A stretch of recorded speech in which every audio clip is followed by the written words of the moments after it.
I need to look into that? You can look. I mean, you just be natural. You don't feel like you've got. I don't know where to put my hands.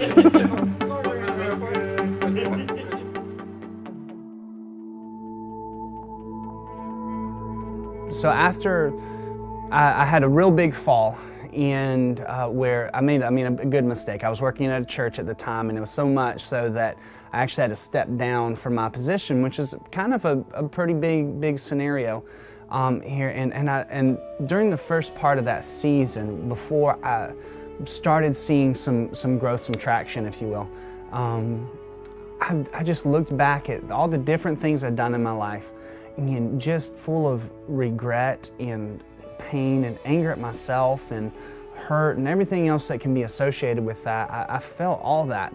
And so diving into that was very hard because for me, I had to work with some people to get out of the rut that I had gotten myself into. I had to work with a team of people, and that's not fun. However, at the same time that I had to dive into that, and I had to kind of look back at my past and see what mistakes I'd made. Yeah, I regretted the mistakes just for what they were, but not for the fact that in that, I could see that the Lord was consistently pursuing me to where He allowed me to fall big time. I mean, big time. And in that, He drew me to Himself. He began to show me that, Luke, you can't do this on your own, and I want to help you. I want to be there with you.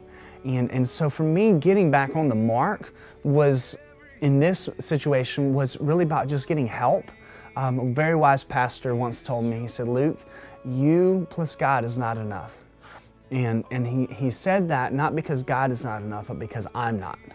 And he said to be everything that God's called you to be, you have to walk with people. You have to get help. And getting help doesn't mean that you're just weak and worthless. It means you're wise. And so that's one thing you shared with me. So I got some help. I needed a lot of help, that's for certain. But getting back on the mark just was about that. And then realizing that, yes, there was failure. Yes, I had messed up pretty good. But there's also forgiveness, and there's grace, and just it's what's called redemption, where God redeems what was broken and what was lost and was hurting, and takes it and moves it somewhere else.